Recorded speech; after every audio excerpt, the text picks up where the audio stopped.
tarde, después de exaltar a nuestro Dios, después de cantarle, después de alabarle, vamos a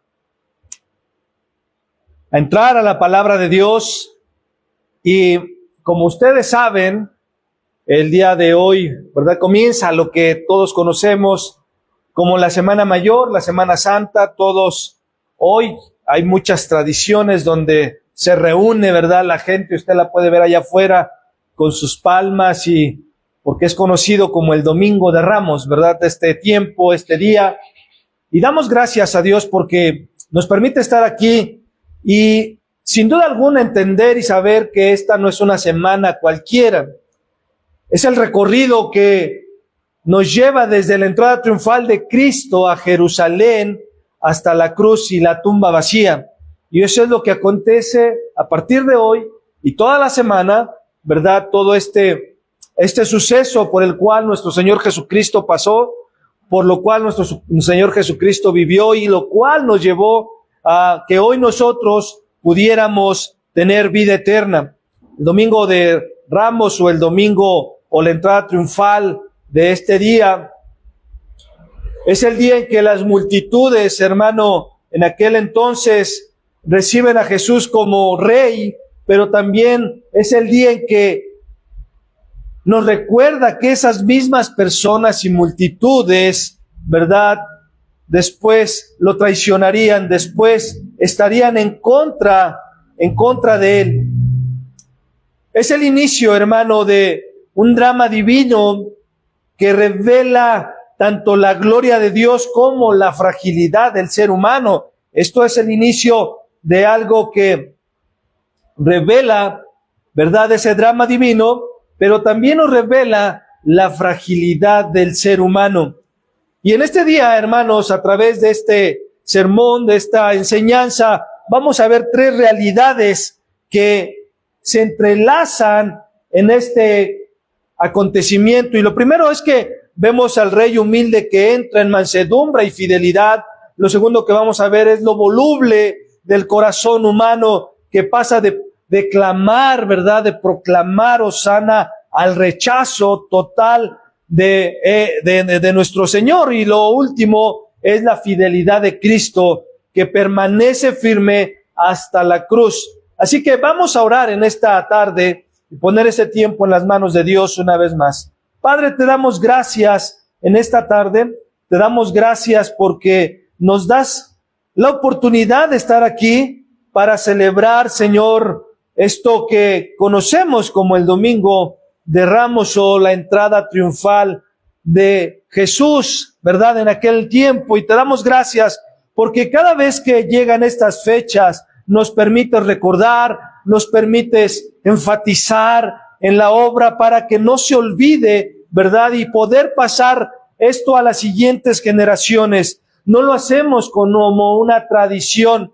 de que hoy tenemos que predicar algo referente a eso, sino que para las generaciones que vienen detrás de nosotros, Señor, sepan, conozcan qué es lo que tu Hijo Jesucristo padeció y vivió en estos tiempos hace más de 2000 años, Señor. Por eso te pedimos, y te pedimos que tu Espíritu Santo sea enseñándonos, que tu Espíritu Santo sea ayudándonos para poder adentrarnos en tu palabra y poder tener el entendimiento de la misma. Señor, todo esto lo ponemos en tus manos en el nombre de nuestro Señor Jesucristo, ese Rey humilde y soberano. Amén, amén y amén. Y para poder entender todo esto, hermanos, vamos a Mateo capítulo 21, versículo 1 al 11, donde vamos a estar fundamentando nuestra enseñanza en esta tarde, donde vamos a estar adentrándonos a la Escritura. Mateo 21, versículos del 1 al 11. Recuerde que leo para ustedes en Nueva Biblia de las Américas. Y la palabra de Dios dice de esta manera: cuando se acercaron a Jerusalén y llegaron a Betfagé, junto al monte de los olivos, Jesús entonces envió a 2 discípulos diciéndoles: vayan a la aldea que está enfrente de ustedes, y enseguida encontrarán un asna atada y un pollino con ella. Desátenla y tráiganlos a mí. Y si alguien les dice algo, digan, el Señor lo necesita y enseguida los enviará. Eso sucedió, versículo 4, para que se cumpliese lo que fue dicho por el profeta cuando dijo, digan a la hija de Sión, mira, tu rey viene a ti, humilde y montado en un asna y en un pollino, hijo de bestia de carga. Versículo 6. Entonces fueron los discípulos e hicieron tal como Jesús les había mandado. Y trajeron al asna y al pollino. Pusieron sobre ellos sus mantos y Jesús se sentó encima. La mayoría de la multitud tendió sus mantos en el camino. Otros cortaban ramas de los árboles y las tendían por el camino. Y las multitudes que iban delante de él y las que iban detrás gritaban, Hosana al Hijo de David. Bendito el que viene en el nombre del Señor, hosana en las alturas. Cuando Jesús entró en Jerusalén, toda la ciudad se agitó y decían, ¿quién es este? Y las multitudes contestaban, este es el profeta, Jesús de Nazaret de Galilea. Y este relato, hermanos, de Mateo nos coloca a usted y a mí en Jerusalén, justo en el inicio, hermano, de la semana más decisiva de la historia. Jesús, hermanos, se acerca a la ciudad santa de Jerusalén desde Betfagé. Y Jesús, hermano, no entra como un conquistador militar, sino como el rey humilde anunciado por Zacarías en el capítulo 9, versículo 9, que dice, mira, tu rey viene a ti humilde y montado en un pollino. Y en el contexto, hermano, cultural, la multitud esperaba un libertador político. Ese es el trasfondo de lo que se está viviendo ahí, de lo que las multitudes estaban esperando, y ellos esperaban a un libertador político que los librara ¿de qué? Del yugo de Roma, que los librara de esa esclavitud de Roma, que los librara de esa opresión de Roma. Por eso, hermano, extienden sus mantos y por eso cortan ramas, símbolo de victoria y reconocimiento real. Recordemos que cuando el ejército salía a la batalla, el entrar por la puerta principal era sinónimo de victoria, era sinónimo de esa victoria que habían obtenido en la batalla. Cuando el ejército había fracasado en la misión, entraban por una puerta diferente a la entrada principal. Y cuando la multitud ve esto, por eso es que hacen este tipo de gesto, ¿verdad? Trayendo como simbolismo de victoria y un reconocimiento real sobre Jesús. Sin embargo, hermano, lo que ellos no comprendían era que el rey, el rey de reyes y señor de señores, Jesús traía un reino diferente. Él traía un reino diferente. No era, hermano, no era su reino, no era de ejércitos, sino de mansedumbre, de justicia y de paz. Amén.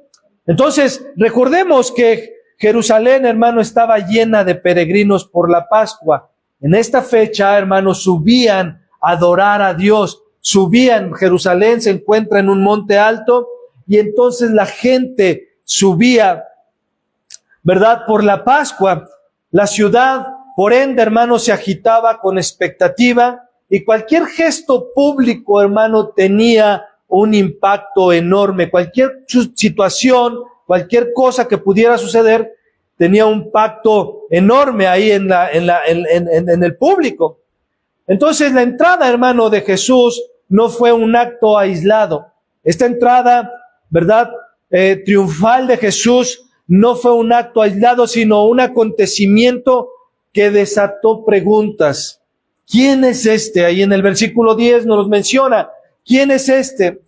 Sin embargo, la respuesta, hermano, de la multitud fue una respuesta parcial. Fue una respuesta parcial porque, sin duda, ellos dijeron ahí en el versículo 11, este es el profeta Jesús de Nazaret de Galilea.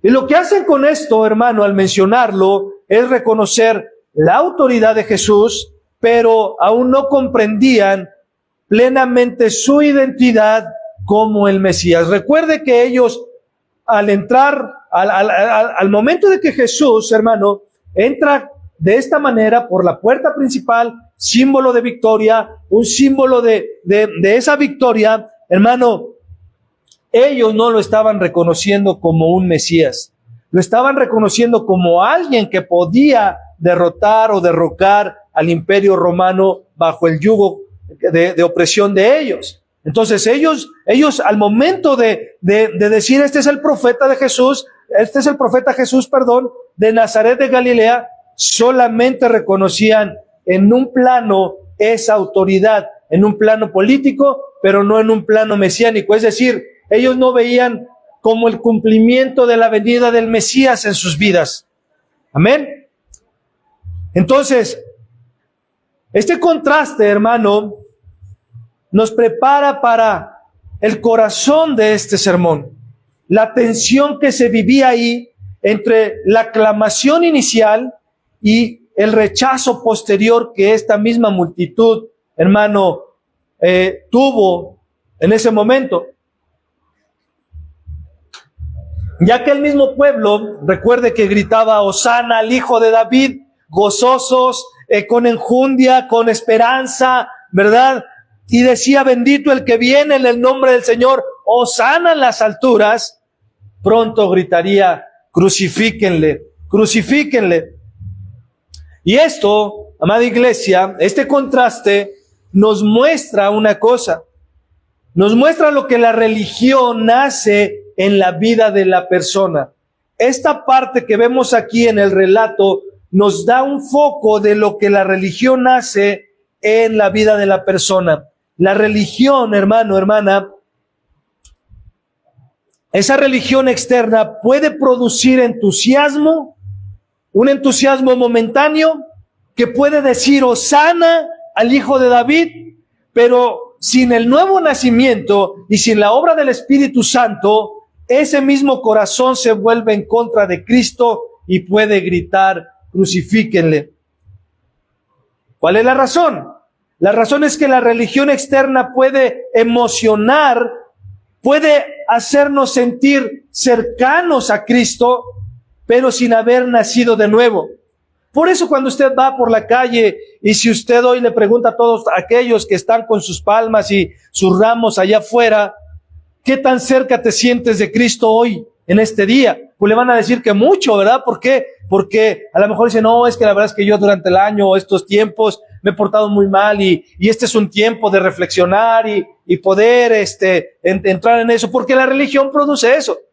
Produce un sentirme cerca de Cristo, pero sin haber nacido de nuevo y sin haber sido regenerado por el Espíritu Santo. Y cuando eso no sucede, la persona sigue siendo voluble, esclavo de su propio corazón. Cuando la persona no ha sido regenerada y solamente vive una religión, y hermano, hago un énfasis aquí, o mejor dicho, un paréntesis. Dentro de la iglesia también podemos caer en ese sentido, en un sentido religioso, en un sentido sentirnos de esa manera. Por eso es que siempre hacemos la invitación a reflexionar. Si mi vida le pertenece a Cristo, si he nacido de nuevo, si he sido regenerado por el Señor, porque dentro igual, hermano, de la iglesia o del ámbito cristiano pudiera existir personas que piensan que por el hecho de venir a la iglesia ya son cristianas, que piensan por el hecho de ofrendar, de diezmar, hacer ciertas cosas, piensan que eso ya trajo salvación a la vida y puede caer en una religiosidad únicamente. Pero cuando la persona vive alejada de Cristo, siendo voluble, sigue siendo esclavo de su propio corazón. ¿Por qué? Porque solo una fe viva en Cristo, hermano, transformada por el Espíritu Santo, hermano, nos libra ¿de qué? De esa contradicción. Y este pasaje, hermano, no es simplemente una escena pintoresca donde hay mantos, donde hay ramas. Es el cumplimiento, hermano, como lo decíamos hace un momento, de lo que el profeta Zacarías anunció ahí en el capítulo 9, versículo 9, donde se anuncia que el rey vendría en humildad, montado en un pollino, y hermano, lo que la multitud vio aquel día fue más que algo simbólico, fue más que un gesto simbólico. Fue la revelación del carácter, hermano, del Mesías. Y con esto, hermano, vamos a abrir nuestro primer encabezado, el rey humilde que entra. El rey humilde que entra. Porque Jesús, hermano, al entrar en Jerusalén, no lo hizo como un conquistador militar, sino como un rey humilde que estaba montado, hermano. Montar en un pollino, montar en un asna, era de la clase baja, era de lo más bajo. ¿Por qué? Porque cuando entraban victoriosos o cuando una realeza entraba, no entraba en un pollino, entraba en un caballo esplendoroso. Y por eso él muestra esa humildad al entrar de esta manera. ¿Por qué? Porque su reino era diferente a lo que ellos esperaban que viniera. Este acto comunicó, ¿qué cosa? Paz, no guerra. Porque Cristo, hermano, no vino a conquistar tronos terrenales. Cristo no vino a conquistar tronos terrenales, sino corazones rebeldes. Corazones rebeldes. La verdadera gloria del Rey está en su obediencia, hermano, perfecta. Someterse al plan perfecto del Padre hasta cumplir y terminar su propósito en la cruz del Calvario.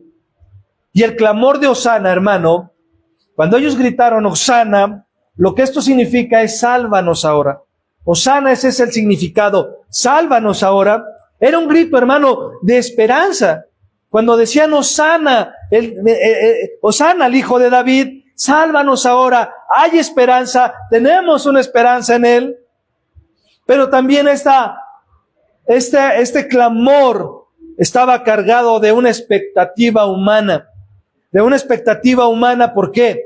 Porque reiteramos, ellos esperaban a un libertador político que pudiera liberarlos del yugo, de la opresión del Imperio Romano. Por eso había una expectativa equivocada, pero también, hermano, su clamor de Hosana era una falsa adoración al rey.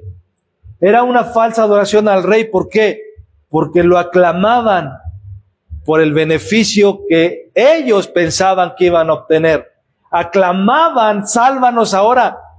Se rendían, ¿verdad? Pusieron sus mantos, tendieron ramas por el beneficio que ellos creían que venía a traer Jesús. ¿Cuál? La liberación de ese yugo de opresión del Imperio Romano. Y muchas veces, hermano, la persona que se vuelve religiosa actúa de esa manera. Clamamos nada más cuando lo necesitamos. Adoramos nada más cuando lo necesitamos. Nos postramos, nos derretimos ahí en el suelo, nada más cuando lo necesitamos. Pero el Rey de Gloria, el Rey de Majestad, se le debe adorar en todo tiempo. Necesitemos o no necesitemos algo material o físico. Porque Él es digno, hermano. Él es digno.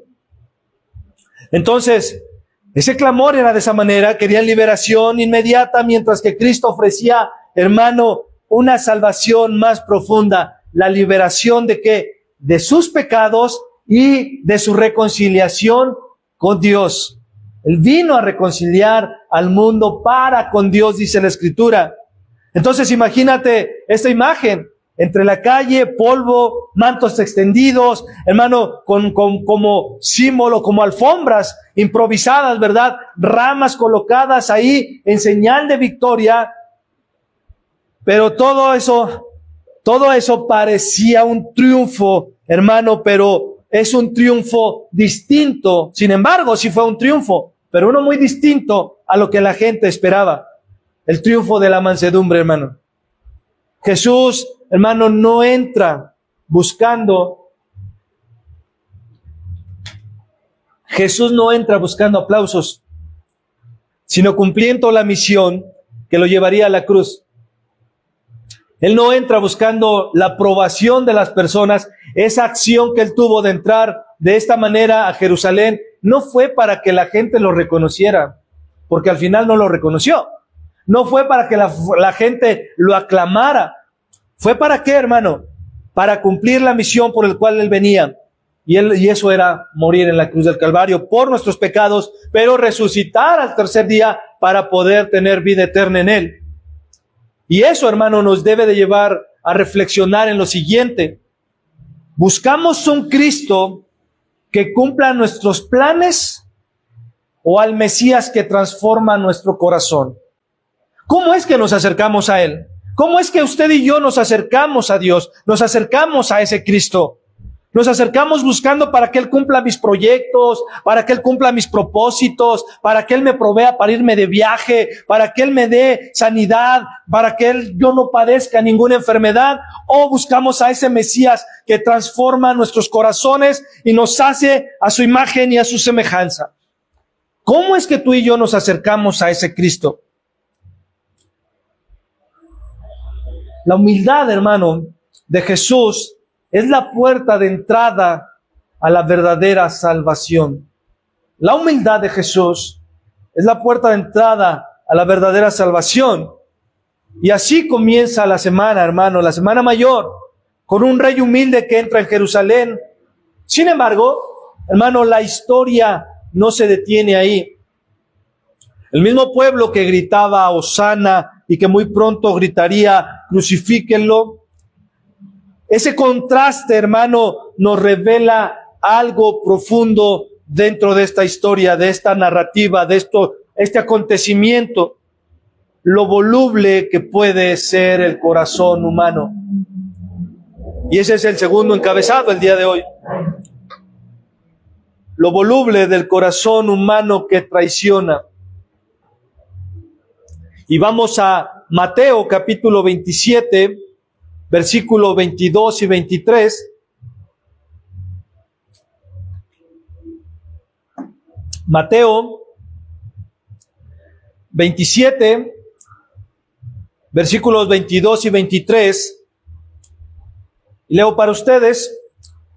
Pilato le dijo: ¿qué haré entonces con Jesús llamado el Cristo? Sea crucificado, dijeron ellos, dijeron todos. Versículo 23. Pilato preguntó: ¿por qué? ¿Qué mal ha hecho?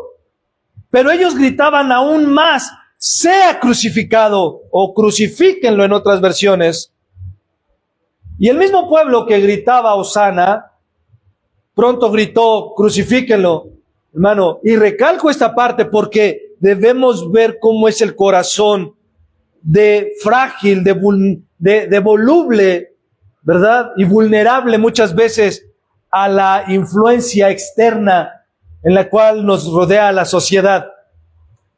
Y aunque nosotros, hermano, ya hemos sido regenerados por el Espíritu Santo, no estamos, hermano, exentos de esa fragilidad, porque vivimos en un cuerpo que se corrompe, en un cuerpo que se distorsiona cada día, hermano, y lo voluble no desaparece por completo, sigue siendo una tentación latente en nuestras vidas. ¿Por qué? Porque si me otorgas, Señor, lo que yo quiero, entonces te sigo.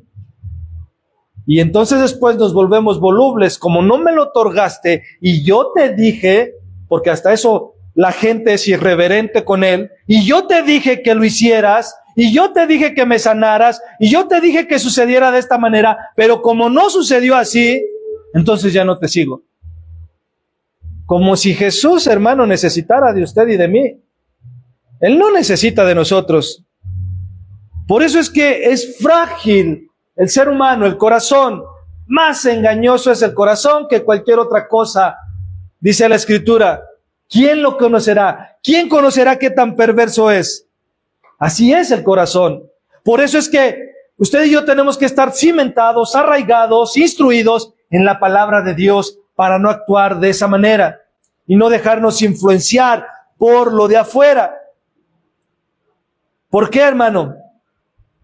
Porque podemos ser volubles cuando tenemos la presión social. Y cuando tenemos esa presión social, esa presión nos empuja a callar nuestra fe para encajar en esa sociedad. Yo no digo que soy cristiano porque entonces no me van a admitir en este lugar, o no voy a ser parte de este grupo. Yo mejor no digo nada. O yo no digo que soy cristiano para que me den el trabajo, etcétera, etcétera, etcétera. Usted sabe, puedo ser voluble cuando la cultura, hermano, nos seduce con sus valores contrarios al evangelio. Podemos ser volubles cuando la familia nos presiona a vivir según las tradiciones humanas y no según Cristo. Podemos ser volubles, hermano, en la enfermedad, cuando el dolor nos hace dudar de la bondad de nuestro Dios. Podemos ser volubles en la prosperidad, cuando la abundancia nos hace olvidarnos del Señor. Podemos ser volubles en la escasez también, cuando la necesidad nos lleva a desconfiar de la provisión de Dios. Podemos ser volubles inclusive en el sufrimiento, cuando las cargas nos hacen cuestionar su fidelidad. Cuando vemos, como decimos coloquialmente, que nos está llegando hasta el agua hasta el cuello, dudamos de su fidelidad. ¿Será que Dios sí está conmigo? ¿Será que Dios sí se preocupa por mí, por mí? ¿Será que en medio de este sufrimiento Él sí está conmigo? Porque yo no veo claro, porque como yo no veo que las cosas sucedan como yo espero que sucedan, entonces me volteo en contra de Dios.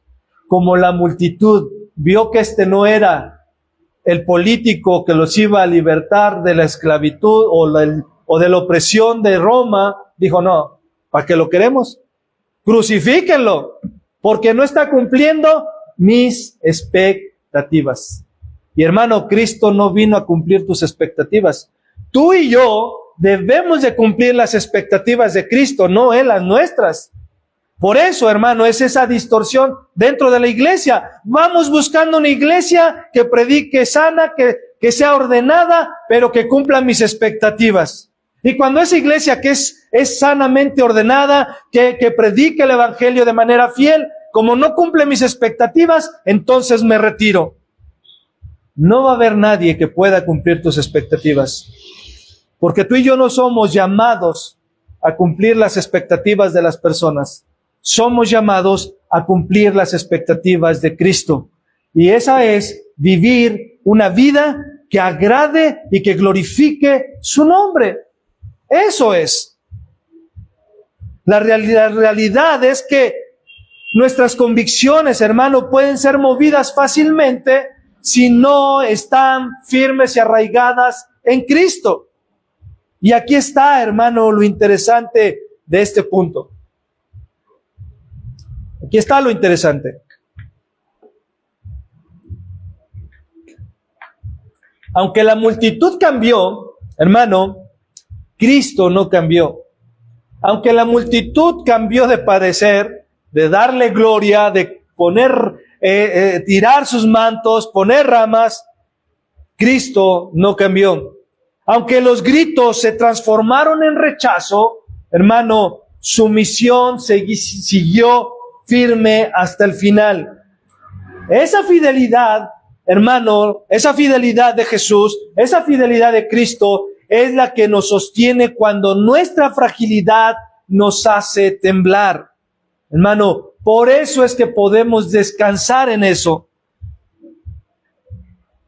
Por eso es que podemos ir a Él, ante el trono de su gracia, con toda seguridad de que Él nos escucha, de que vamos a recibir la ayuda oportuna en tiempo de necesidad. No de la manera que tú quieres, no de la manera que yo quiero, de la forma que Él lo considera mejor para tu vida. Un ejemplo de ello lo vemos en Pedro, hermano. Pedro, recuerde que Pedro confesó y dijo, tú eres el Cristo, el Hijo del Dios viviente. Y también recuerde que Pedro dijo, Señor, aunque todos te nieguen, yo no te negaré. Eso sucedió en esta semana, ¿sí? En esta semana. Entonces Pedro dijo, aunque todos te nieguen, Señor, yo no te negaré. Inclusive Señor, si es posible, yo voy hasta la muerte contigo. Porque así es un corazón, hermano, cuando va a una religiosidad, cuando es frágil el corazón, cuando no estamos bien cimentados en Cristo, en las convicciones, porque Pedro en ese tiempo todavía no estaba tan cimentado como el Pedro que vemos ahí en sus cartas. Pero él dijo, tú eres el Cristo, el Hijo del Dios viviente, yo no te negaré. Sin embargo, horas después, hermano, lo negó 3 veces por miedo a la presión social. Dijo, no, tú sí eres ese que andabas también con Jesús. No, yo no. No, tú sí eres cristiano. Yo he visto que te metes ahí en esa iglesia que está ahí en ese salón. No, yo no, de veras. Ha de ser mi gemelo, ¿verdad? Pero yo no. A veces, hermanos, somos así por la presión social. Y ese es en el mejor de los escenarios, ¿verdad? Pero ¿qué cuando te invitan a hacer otras cosas que no son de un cristiano y que estás siendo presionada por esa sociedad, por esos amigos, por esas personas que te rodean?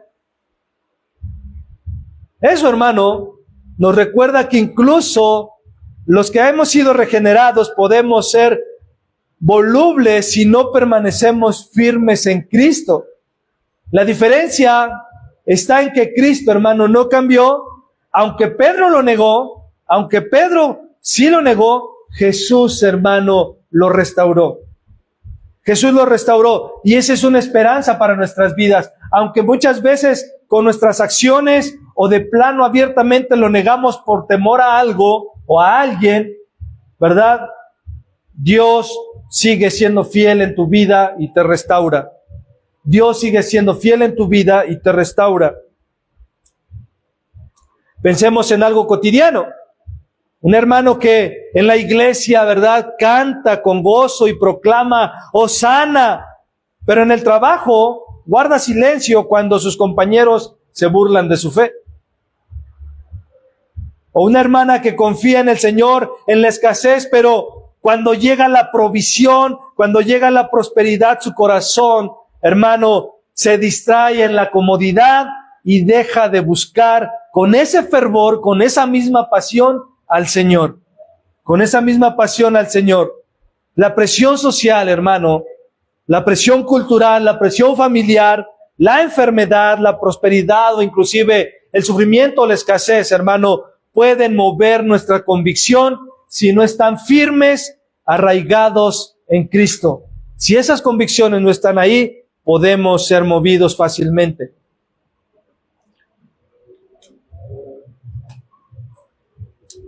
Entonces, el Hosana, hermano, era un clamor de esperanza mesiánica. Ellos, sin duda alguna, hermano, el pueblo esperaba a un Mesías, pero ellos lo esperaban de una manera distorsionada, porque ellos esperaban que ese Mesías, ¿verdad?, los libertara de todo eso. Pero cuando Jesús no cumplió, como les decía hace un rato, sus expectativas políticas de la multitud, ese grito, hermano, se transformó en un rechazo total a Cristo. Esto quiere decir que la fragilidad del corazón humano quedó expuesta. Esa fragilidad del corazón humano quedó expuesta porque ellos buscaban a Cristo mientras cumplieran sus planes o sus propósitos, pero lo negaron cuando fueron confrontados con su voluntad. Y así somos nosotros. Los buscamos mientras Él cumpla nuestros planes. Pero cuando Él confronta el pecado en nuestro corazón, cuando Él confronta nuestras malas conductas, nuestras malas actitudes, cuando Él nos muestra en su palabra, su voluntad y cómo es que usted y yo debemos de vivir, hermano, muchas veces muchos terminan rechazándolo porque no quieren. Dice, ellos no vinieron a los evangelios, dice, ellos no vinieron a la luz para que sus obras no fueran expuestas. ¿Por qué? ¿Por qué la gente no viene a la luz? Por sus pecados. En lugar de reconocer su pecado, quieren ocultar su pecado. Entonces, históricamente, hermano, Jerusalén estaba llena de tensión en ese momento. ¿Por qué? Porque los líderes religiosos veían a Jesús, hermano, como una amenaza. Recuerde, en los evangelios podemos ver cómo es que buscaban ocasión de prenderle, de encarcelarlo, de apedrearlo, ¿verdad? Y se vivía una tensión por esa razón, porque estos líderes religiosos veían en Jesús, lo veían como una amenaza. Y las multitudes, hermano, fácilmente eran influenciadas de tal forma que cambiaron su voz. ¿Cómo es que puede ser el hombre tan frágil en ese sentido? Lo que comenzó como un acto de adoración terminó como una condena ahora. Y aquí está la lección de esto que estoy hablando. No fue solo la multitud, hermano, sino muchas veces somos también nosotros. Porque ¿cuántas veces, hermano, hermana, hemos pasado de confiar en Cristo a negarlo con nuestras decisiones? ¿Cuántas veces hemos pasado de confiar en Cristo a negarlo con nuestras decisiones? Porque la dirección que Cristo me está dando no es la que yo quiero o no es la que yo estoy buscando. Y entonces termino haciendo mi voluntad. ¿Cuántas veces, hermano, lo alabamos en la iglesia, pero lo rechazamos en nuestra práctica diaria? ¿Cuántas veces nos comportamos así en la semana? ¿Cuántas veces aquí hosana al Hijo de David? ¿Cuántas veces aquí el Dios que adoramos? ¿Cuántas veces aquí el Dios todopoderoso? Pero en nuestra práctica diaria, hermano, ¿cuántas veces no lo rechazamos? En las conversaciones que tenemos con alguien, en las cosas que queremos sacar ventaja, en algún negocio, en algún trabajo. Y de ahí usted súmele la lista. ¿Cuántas veces no lo rechazamos de esa manera? Romanos 3:23 nos recuerda que todos hemos sido pecadores y no alcanzamos la gloria de Dios. Porque sin la gracia de Dios, hermano, somos incapaces ¿de qué? De permanecer fieles a Él. Sin la gracia de Dios, somos incapaces de permanecer fieles a Dios. Dice Romanos 3:23, por cuanto todos pecaron y no alcanzan la gloria de Dios. Fueron rechazados, mas la dádiva de Dios es vida en Cristo Jesús. Y es que sin la gracia, de Dios, a través de Cristo, hermano, somos incapaces de permanecer fieles a Él. Los mismos labios, hermano, que cantaban hosana, ahora se desgarraban con crucifíquenlo. Las palmas que se agitaban en señal de victoria, ahora se convertían en puños, hermano, levantados de odios contra el Mesías. Contra el Mesías.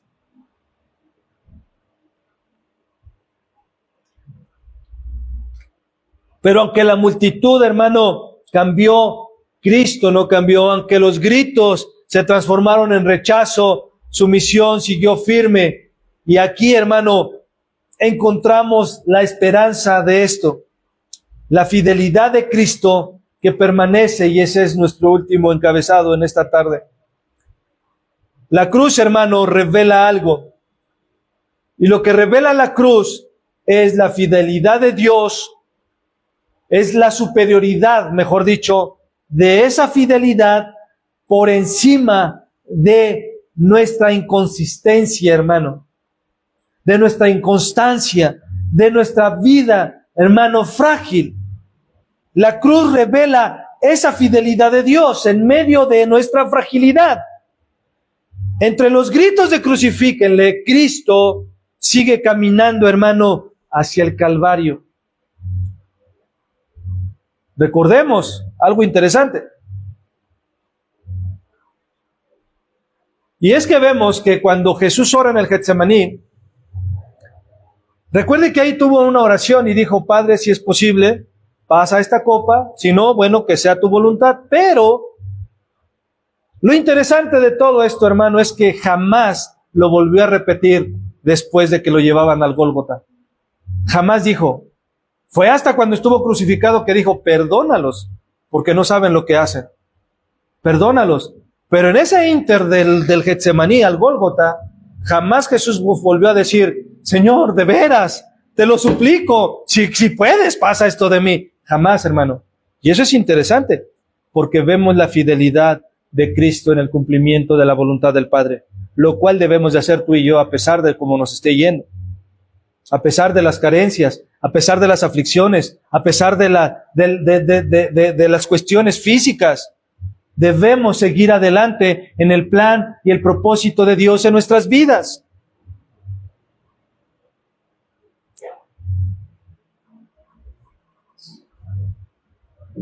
Jesús, hermano, no lo mueve la aprobación de la multitud, no lo movió el aplauso de la gente, lo movió el amor del Padre y la salvación de nuestras almas a continuar hacia el Gólgota, a continuar hacia el Calvario, hermano.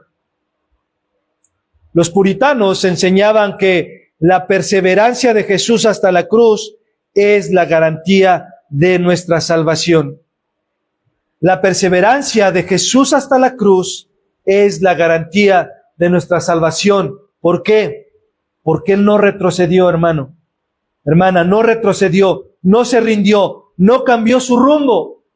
No cambió su rumbo. Su fidelidad, hermano, es más fuerte que nuestras traiciones. Su fidelidad es más fuerte que los pecados que usted y yo aún podamos estar cometiendo. Pero eso no es licencia para pecar. Es una oportunidad de decir, Señor, todo lo puedo en Cristo que me fortalece. ¿Por qué? Porque tú me das esa fuerza, tu Espíritu Santo me capacita para que yo pueda entonces vivir una vida que te agrade en medio del sufrimiento, en medio del dolor, en medio de lo que me pueda acontecer, aún en medio de la abundancia. Porque no nada más puede ser el sufrimiento lo que me distraiga o lo que me pueda hacer tirar la toalla, también en la abundancia. ¿Por qué? Porque Cancún, ¿verdad? París, Xochimilco. Hermano, teniendo dinero todo el mundo quiere salir a todos lados, si no, para muestra basta el botón que viene. Entonces, ¿por qué? Es así.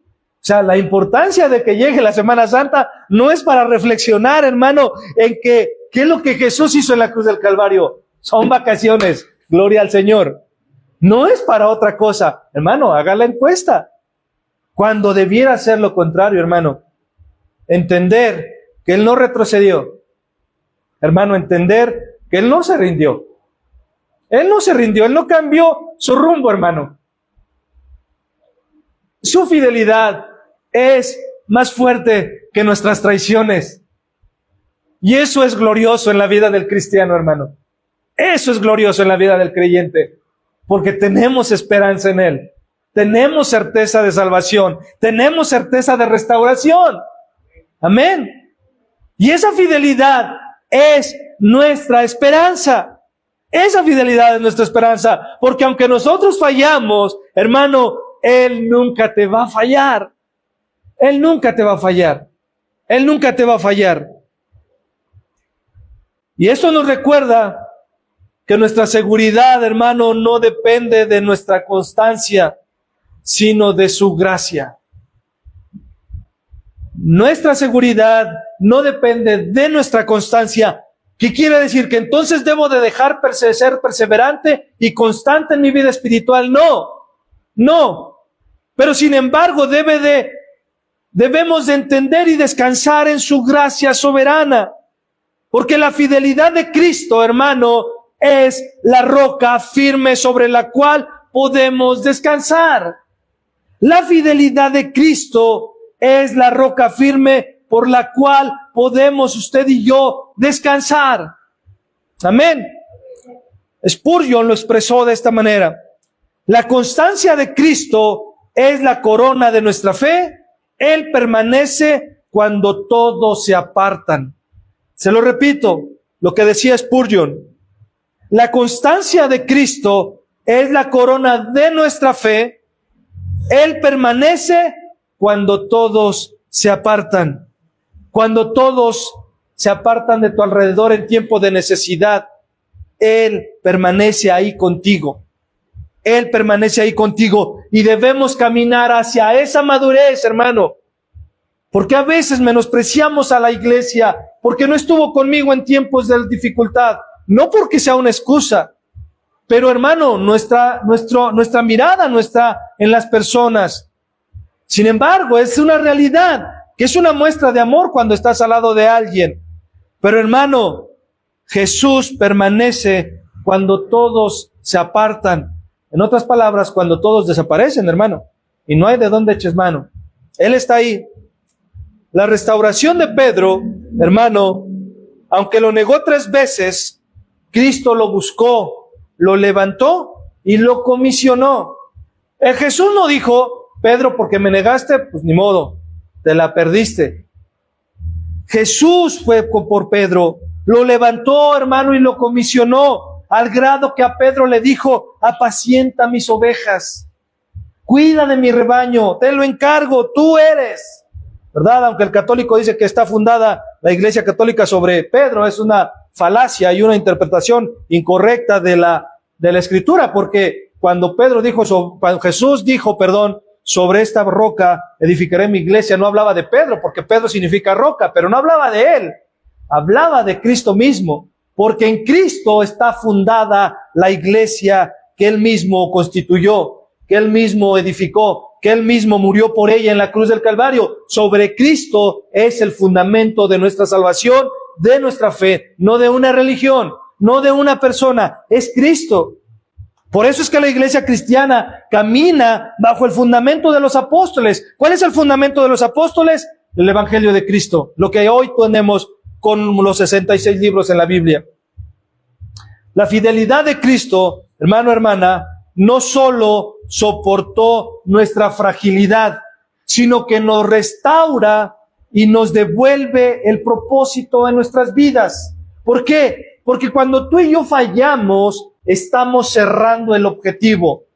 Hermano, el pecar es cerrar el blanco. Eso es lo que significa. Pecar es cerrar el blanco. ¿Qué quiere decir? Que cuando yo peco, estoy fallando al objetivo. ¿Cuál es el objetivo? Ser como Cristo cada día, caminar en pos de Cristo. Pero cuando esto sucede, Él nos restaura y nos devuelve el propósito. ¿Por qué? Porque Cristo permanece fiel a nosotros. Él, hermano, no abandona a sus hijos en la prueba.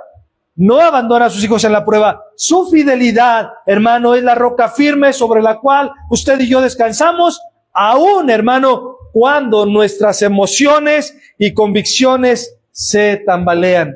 Aún en medio de eso, Cristo es la roca firme y la roca fiel, hermano, en la cual descansamos nosotros. Ahora, cuando decimos, hermano, que Cristo es fiel, no estamos hablando necesariamente o solamente de que Él puede sanarnos, Él puede proveer, Él puede librarnos de dificultades. Estamos hablando de que su fidelidad, hermano, no se reduce a beneficios inmediatos. Es decir, la fidelidad de Cristo no es mostrada nada más cuando me sana, sino aún cuando no me sana. Está mostrada la fidelidad de Dios. Por eso ese evangelio distorsionado que tú no puedes enfermarte, tú no puedes ser pobre, tú decláralo, tú decrétalo, es un evangelio totalmente distorsionado de las verdades del verdadero evangelio de Jesucristo. Y eso, hermano, nos da la esperanza de saber que su fidelidad no se reduce a esos beneficios únicamente, sino que se manifiesta, hermano, en algo mucho más profundo. Su obra, hermano, eterna en nosotros. La verdadera seguridad del cristiano no está en que Dios cambie nuestras circunstancias, sino que nos sostenga en medio de ellas y nos forme a su imagen. Te lo repito, la verdadera seguridad del cristiano no está en que Dios cambie nuestras circunstancias, sino en que nos sostiene en ellas o en medio de ellas y nos forma a su imagen y semejanza. Por eso es que, hermano, el libro de Eclesiastés nos recuerda que hay tiempos de nacer, hay tiempos de morir, hay tiempos de llorar, hay tiempos de reír, hay tiempos de guerra, hay tiempos de paz. ¿Qué quiere decir? Que no todo va a marchar bien todo el tiempo, pero tampoco todo va a marchar mal todo el tiempo. Hay cada momento en nuestras vidas, y cada uno de esos momentos que nos acontecen, hermano, es para que Cristo siga siendo formado en nosotros. Por eso decíamos que la fidelidad de Cristo que permanece es nuestra esperanza. ¿Por qué? Porque la vida bajo el sol, hermano, está marcada por ciclos, hermano, inevitables.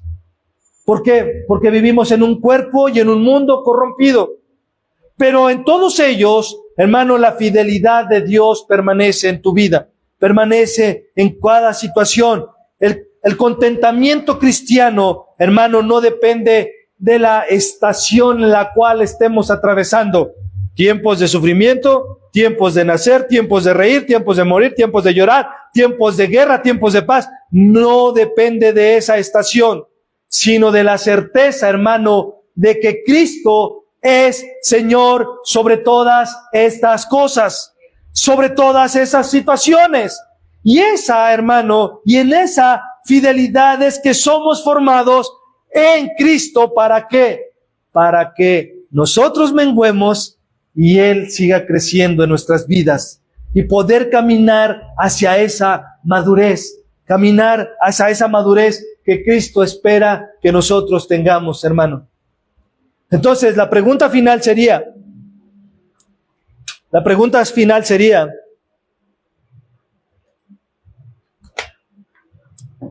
¿será que nuestro corazón sigue siendo voluble buscando a Cristo solo cuando cumple sus planes? ¿Será que nuestro corazón sigue siendo de esa manera? Que la búsqueda suya y mía sea nada más para que Cristo cumpla ciertas cosas en mi vida, cumpla mis metas, cumpla mis planes, cumpla mis propósitos. ¿Será que mi corazón lo está haciendo? Ahora, no me malentienda, no es porque usted no le pueda pedir algo así al Señor, pero no es su verdadero objetivo, no es su verdadera realidad de adoración. ¿Por qué? Porque si Cristo no lo contesta y no le contesta su oración, usted sigue estando contento con Él. Usted sigue estando agradecido con Él. Estamos dispuestos a seguir al Rey humilde. Escuche, estamos dispuestos a seguir al Rey humilde incluso cuando su camino nos lleve a la cruz. En sufrimiento, quiero decir, porque la cruz significa eso, sufrimiento. Estamos dispuestos a seguir al Rey humilde incluso cuando su camino nos lleve a la cruz. ¿Qué voz, hermano, levantará tu vida esta semana? ¿La de Hosana, que clama por salvación, o la de crucifíquenle, que rechaza al Mesías? ¿Qué voz se va a levantar en tu vida esta semana? ¿Qué voz? Entonces, hermanos, la entrada triunfal, para terminar, nos recuerda que la multitud puede cambiar, hermano, pero Cristo permanece fiel. Él no se dejó llevar por los aplausos ni se detuvo, hermano, ante el rechazo. Su fidelidad lo llevó hasta la cruz. Y en esa misma fidelidad es hoy nuestra esperanza, hermano, hermana. Que este día o esta Semana Mayor que le conocemos, o la Semana Santa, no sea solo una tradición en nuestras vidas, hermanos, sino un llamado a examinar nuestro corazón y a rendir nuestras vidas al Rey que permanece firme cuando nosotros temblamos ante las dificultades de la vida. Recordar que Él permanece fiel aún, hermano, cuando todos se apartan. Amén. Cierra tus ojos, vamos a orar. Señor, te damos gracias por tu palabra en esta tarde. Te damos gracias por lo que nos recuerdas, por lo que nos confrontas, por lo que nos das esperanza.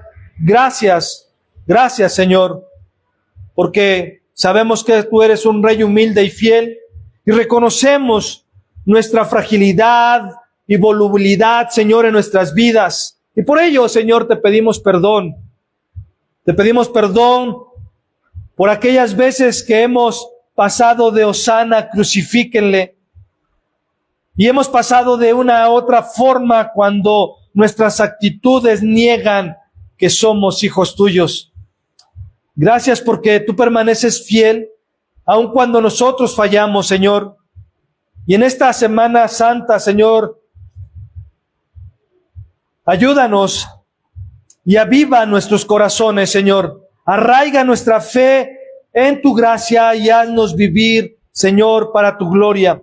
Que nuestra voz sea una eterna o un eterno clamor de Hosana al Hijo de David. Bendito el que viene en el nombre del Señor. Te lo pedimos, Padre, que nos ayudes de esa manera por medio de tu Espíritu Santo. Amén, amén y amén. Dale una ofrenda de palmas a nuestro Dios, porque Él es bueno. Aleluya.